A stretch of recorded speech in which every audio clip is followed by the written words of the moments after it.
2000 et 2001, le bug de l'an 2000. En secondaire 3, j'ai montré des tâches. Je passais mes midis à la bibliothèque comme Martin faisait avant.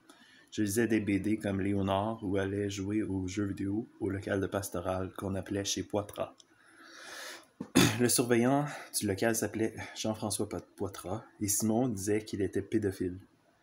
Ce local avait des consoles de Super Nintendo, Sega Genesis et Nintendo 64 avec Bomberman, Super Mario World, celui avec Yoshi. Je me souviens qu'un jour, nous avons resté pris dans la neige avec l'autobus et nous avions sorti par la porte d'urgence. Une joke de mes amis d'école. C'est quoi la différence entre un homme et un magnétoscope? Il n'y en a pas. Les deux avancent, reculent et éjectent. Nous avions une chatte noire que Patrick avait appelée Kimi Kawaii. Timine aussi, gros mine. Il avait commencé à apprendre le japonais et écoutait Naruto, Sakura chasseuse de cartes et Pokémon. Kawaii, ça voulait dire cute en japonais, il nous avait dit. Aussi, Kimi était tout le temps en chaleur et éventuellement, elle est revenue enceinte et a eu une portée de chat sur le palier. On avait fait des boîtes de carton pour les chats. Kimi avait mangé le placenta et on avait trouvé ça dégueulasse. Les bébés buvaient le lait maternel et sont devenus des petits chats cute. On en a gardé 2 et les restes on les a donnés. En techno secondaire 3, j'avais M. Marcel. Un jour, j'ai su que Félix Paris, mon collègue de table, était mort dans un accident de voiture. Lui agaçait M. Marcel en disant M. Marcel va se tremper le pinceau, probablement une allusion sexuelle. Aussi, mon collègue de classe, Étienne Veilleux-Poulain, supposément le frère d'une volée qui s'appelait Sarah Veilleux-Poulain, avec un teint plus foncé, m'appelait Jeunesse. Il parlait de Cathy Fortin, la fille que je tripais dessus au début dans la classe en disant « Cathy, montre-moi ton minou ». Il disait qu'il avait montré son minou, sa vulve. J'ai aimé mon cours de français de secondaire 3. Mon prof était drôle et intéressant. Il nous appelait suppôt de Satan. On a lu des contes étranges qui avaient rapport à Satan et j'aimais ça écrire. Je me souviens que dans une conclusion, j'avais marqué « Quand l'eau bouge pas, ça gèle ». Et mon coéquipier avait trouvé ça drôle. Parce qu'on apprenait la situation initiale, événement déclencheur, péripéties, conclusion, situation finale, dénouement. En morale, mes amis étaient pas là et quand ils n'y étaient pas, j'avais du mal à me faire d'autres amis, mais cette fois, Guillaume Alain était dans mon cours et nous avions fait une activité sur l'alcool au volant. J'avais choisi le jeu de mots pas d'alcool au volant pour le nom du personnage. Dans ce temps-là, je m'amusais à faire des jeux de mots avec JP et nous avions une liste de noms drôles. Par exemple, Jimmy Méculotte ou Dale Incan. Et JP disait haha, jeu de mots, mot de jeu. Côté notes, je visais la note de passage, mais ma moyenne générale était environ 70% sans trop me forcer. Dans ce temps-là, on s'est acheté un Nintendo 64 pour la famille. C'était déjà quelques années de vieux, alors il y avait une différence de prix. Comme jeu, Sean était venu nous montrer Zelda 64, qui était révolutionnaire pour l'époque, car la carte était immense. Il nous avait montré le boss à la fin. J'aurais voulu jouer, mais j'ai dû attendre avant d'avoir la cassette. Le Zelda 64 reste encore un des meilleurs jeux que j'ai jamais joué de toute ma vie. Nous avions aussi Pokémon Snap, Super Smash Bros., Super Mario 64, Crash Bandicoot et Diddy Kong Racing. Patrick jouait, je me souviens de... Mon personnage principal dans Super Smash, c'était Captain Falcon. Patrick écoutait les Pokémon et se croyait chasseuse de cartes et je riais de lui pour ça, mais à un moment donné, ils ont sorti les Digimon et les nouveaux Pokémon bâtards. Et il y avait aussi le jeu Pokémon sur l'émulateur de Super Nintendo. Je me souviens encore des noms des Pokémon, par exemple les 3 principales, Pikachu, Charmander, qui évoluent en Charmeleon, Bulbasaur, Squirtle, Snorlax, Mew, etc. Quand Goopy se fâchait, il disait « Maudit Vera ». On riait de lui et il disait aussi « Il fait mauvais ». Et voulez-vous tuer. Oui, on trouvait ça drôle. Kevin disait que Goopy était fou comme la merde. À un moment donné, Un gars avait inventé que Goupy et quelqu'un d'autre jouait à Spermie. Évidemment, ce n'était pas vrai, mais le jeu était que le perdant est celui qui fait éjaculer l'autre en dernier. Joke de gay. Il y avait un gars dans mon cours qui s'appelait Guillaume Binet, et je le niaisais en disant qu'il avait toujours la même face, qu'il soit content, triste ou fâché. Il y avait une sœur plus vieille que lui, et j'avais entendu des gens chanter Binettes ou t'as mis tes bobettes Binettes ou les as-tu mis dans les Binettes Binettes. La course m'a beaucoup aidé à la fin du secondaire. J'allais évacuer mon stress le midi sur la piste du terrain d'athlétisme. J'ai assez amélioré mon cardio que je ne faisais plus d'asthme. Simon faisait encore de l'asthme et aussi avait des pompes. Alexandre avait un grand frère qui s'appelait Alain. Alexandre aimait jouer au flip au récré, et même pendant les cours, et je jouais aussi, même si, en théorie, je n'avais pas le droit de jouer à l'argent en tant que témoin. La mise était si petite que je me disais que c'était pas si grave. Nous flippions 2,25 cents, et un disait pareil et l'autre pas pareil. Celui qui avait raison remportait le 25 cents de l'autre. Il y avait aussi le fantasy hockey, baseball et F1 en ligne, où mes amis gageaient sur quel joueur allait faire le plus de points. Ils choisissaient leur équipe. J'avais déjà participé, mais je ne connaissais pas les joueurs et je n'ai jamais misé d'argent. Le trip, c'était de faire partie de quoi en gang. Il y avait aussi un jeu de sadomasochiste que l'année plus jeune que nous jouait. Il faisait tourner une scène jusqu'à ce qu'elle tombe, et la personne qui l'avait fait tomber se faisait sacrer la scène sur les jointures. Certains allaient jusqu'au sang. Aux examens finaux, on était libre de partir après qu'on ait fini l'examen. Je me souviens d'une fois où on avait joué en multiplayer à GoldenEye au local de Pastoral. C'est aussi dans ce local que j'ai vu les tours jumelles en feu du 11 septembre 2001.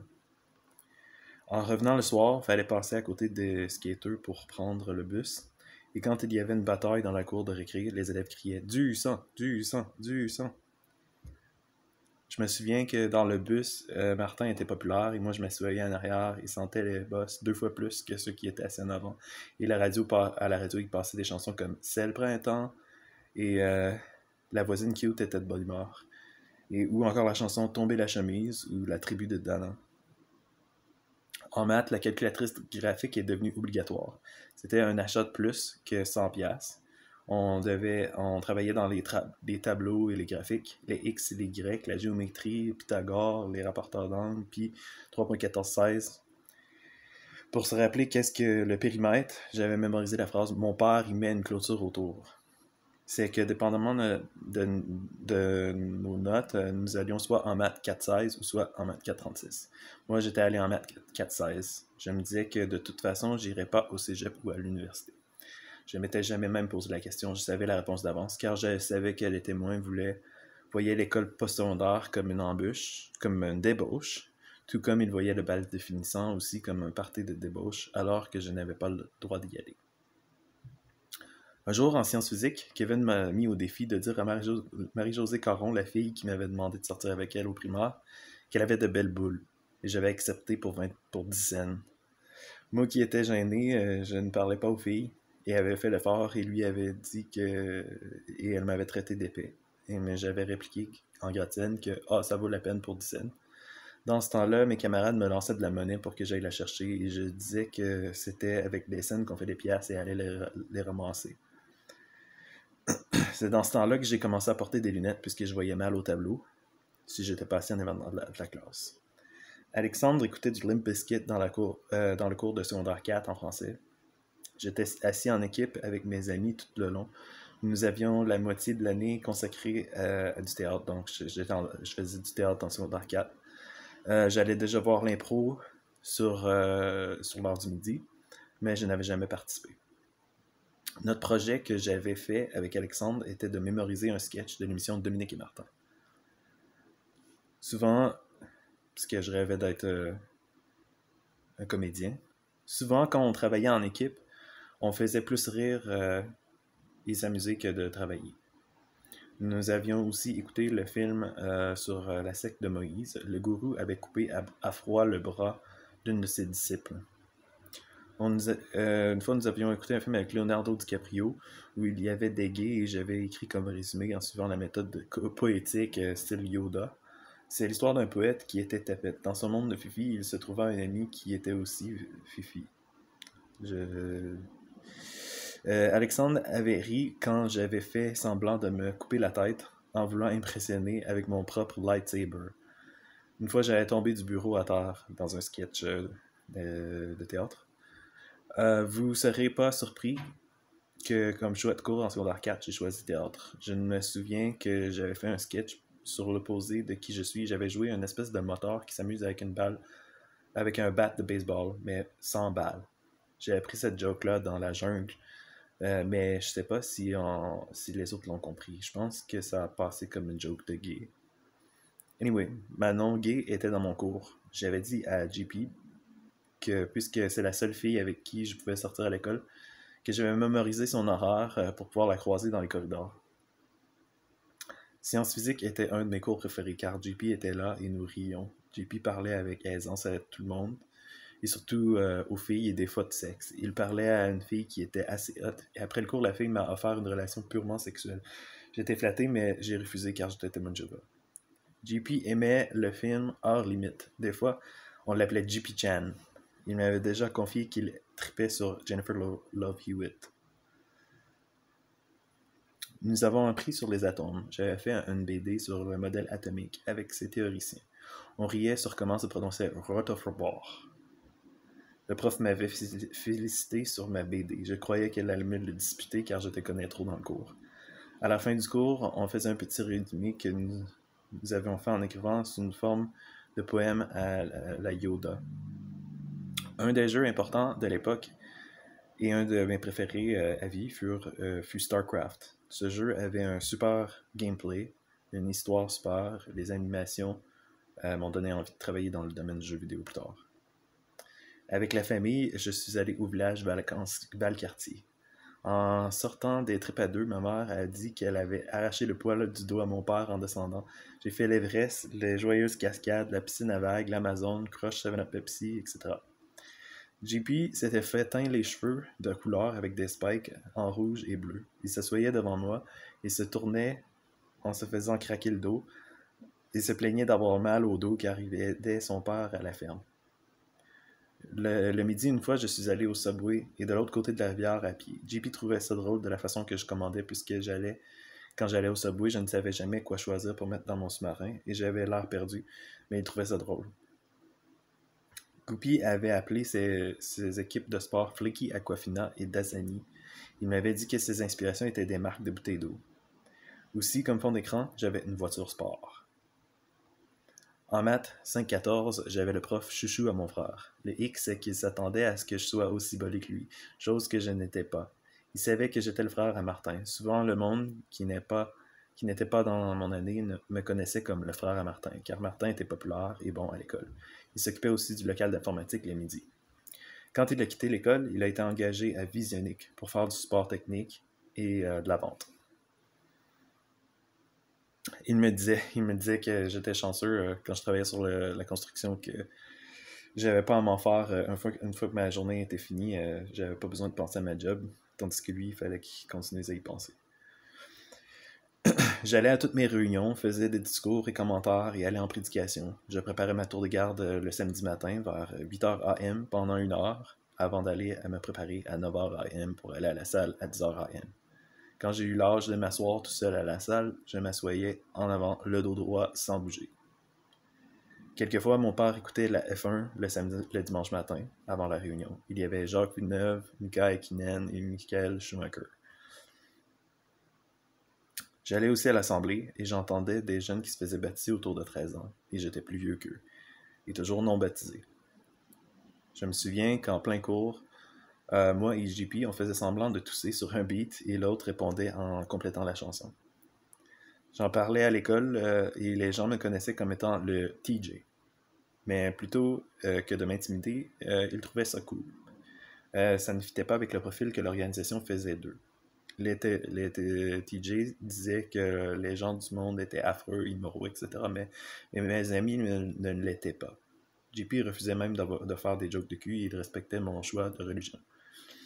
Je leur avais dit que j'étais convaincu que les témoins ont raison, ce qui signifie que la fin du monde serait arrivée d'ici 20 ans. Et si ce n'était pas le cas, alors les témoins avaient tort et j'en serais sorti.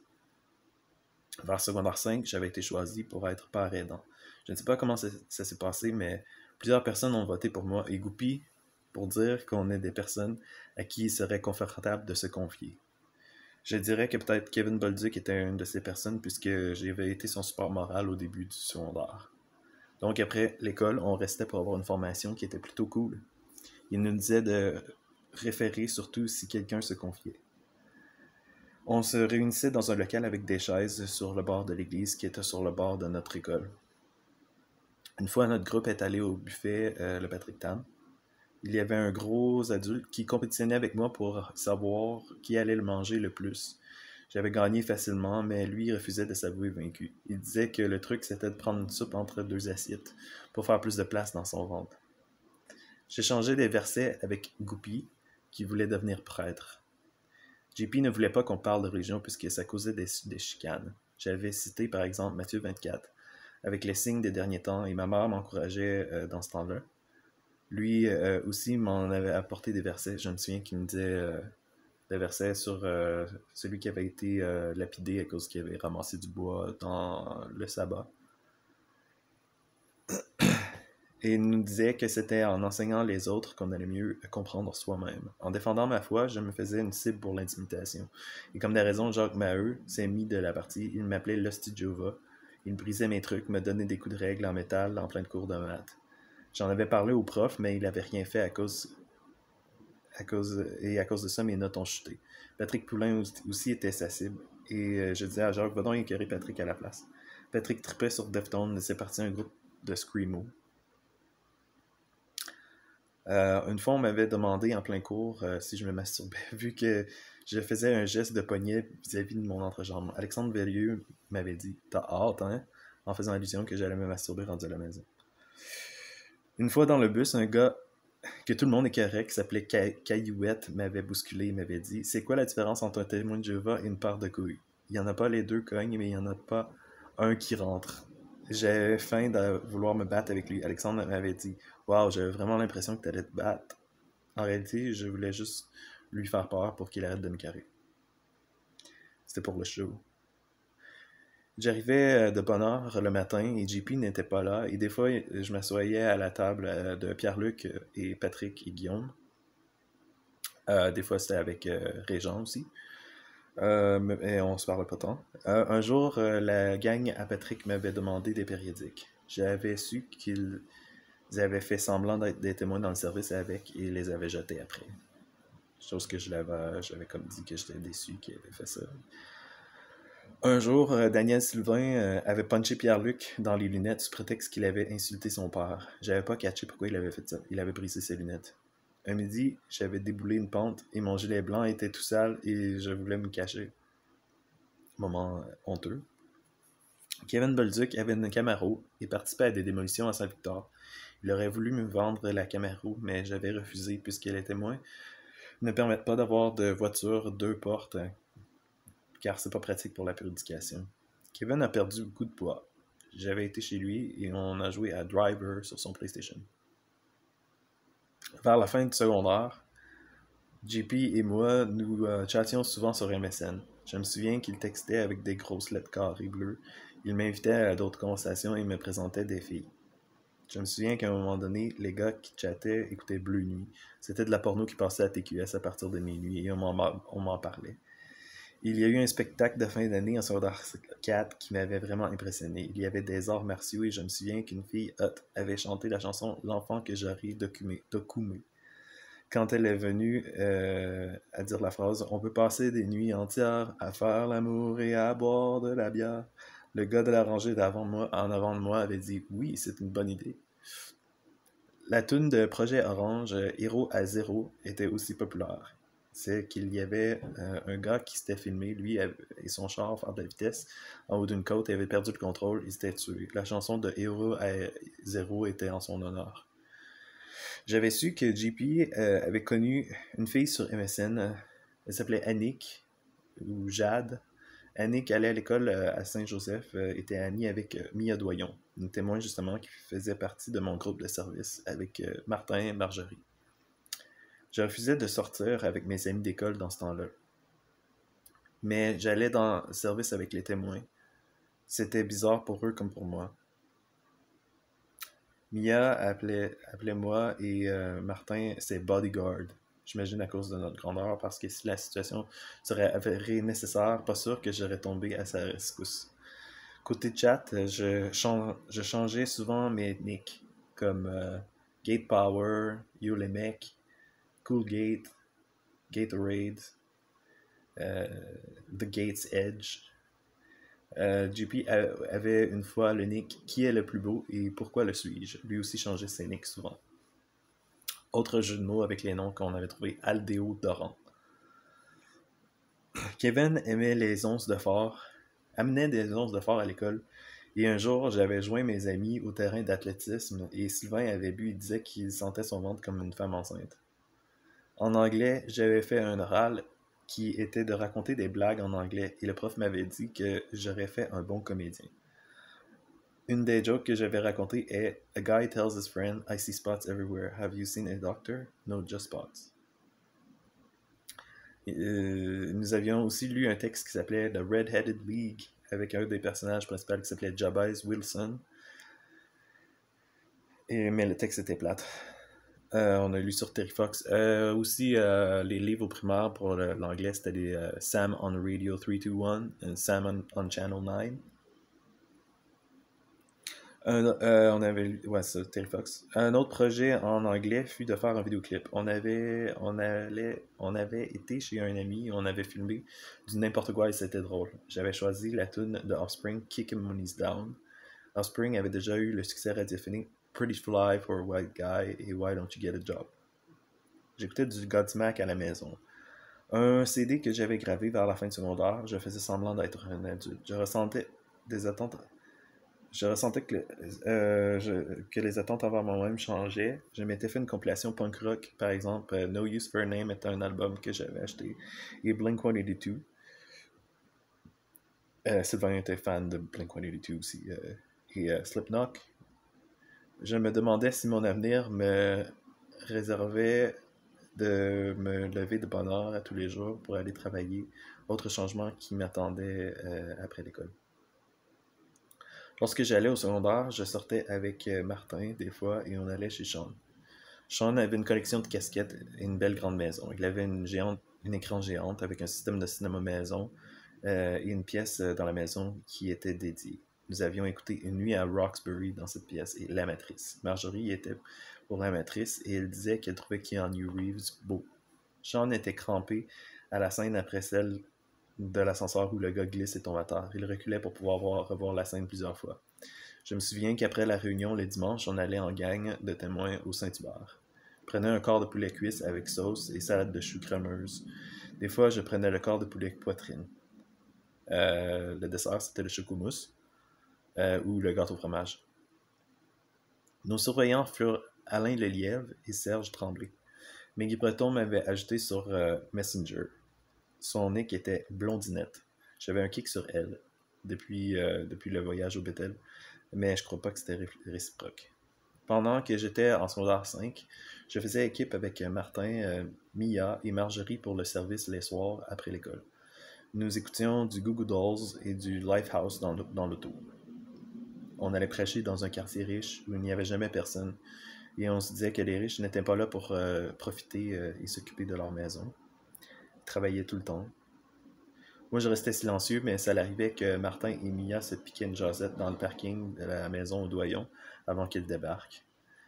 Ça disait dans la création que Mia avait passé de moche à belle quand elle a eu des seins dans son adolescence.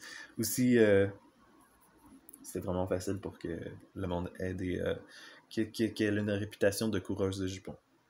Un jour, j'avais été au Patrick Tam, le buffet chinois, et avec JP et Annick, c'était vraiment cool, et tout s'est bien passé. Et ils allaient voir un film au cinéma après.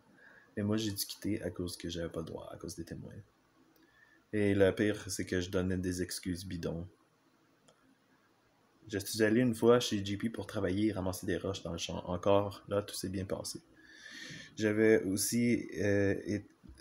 JP disait que son père disait, quand il levait une roche, qu'il lui était pas capable. Ah, j'ai rien senti. J'avais aussi invité Goupy au mémorial et il est venu quelques fois. Il avait aimé les cantiques, mais il désapprouvait qu'on prenne en référence les opinions d'experts, non des témoins, pour prouver que les témoins avaient raison. Un jour, j'avais fait un test d'orientation et ça avait sorti que j'étais réaliste. Kevin avait ri quand j'avais écrit que j'aimais faire des tâches manuelles. Lui voyait une joke à connotation sexuelle à ce que j'avais écrit. Mes parents avaient mis au clair que je ne pourrais pas fréquenter mes amis de l'école après le secondaire, en dehors des cours. Plus j'avais d'enthousiasme en revenant de l'école et leur racontais des trucs, plus ils s'inquiétaient pour ma spiritualité. Quand mon père m'a parlé d'une job d'été sur la construction dans le Maine, où j'aurais pu faire de l'argent, j'ai dit OK, mais l'été était passé et j'avais commencé mon secondaire 5. C'est là que mon père m'a dit qu'ils ont une place maintenant et que j'avais la fin de semaine pour y penser. J'ai accepté dans l'idée que j'aurais été pour une semaine et ça serait terminé. Retour à la normale. Mais au lieu, à la fin de semaine, mon père a insisté que ça me ferait un mauvais nom si je ne finalisais pas ce que j'avais commencé. Il fallait maintenant une voiture. J'avais étudié un peu pour avoir mon temporaire et quand j'ai été pour faire l'examen, le père à Jacques Maheu était là. Il piquait une jasette avec mon père. Jacques était dans le coin, celui qui m'intimidait. Qui m'avait dit d'aller d'aller me suicider, il me harcelait un peu plus tôt, mais mon père était jamais avec son père. J'ai gardé le silence. Le test a bien été, rien de trop tough. Après, j'ai eu mon temporaire. Je l'ai échangé pour un vrai permis de conduire dans le Maine, car ça n'existe pas pour les temporaires là-bas. Les temporaires là-bas. J'ai aussi fait ma green card, visa de travail. J'ai déjà passé un test. C'est ça. Je pense qu'il fallait que je passe un test pour me faire tenter les testicules. Et ça finit comme ça.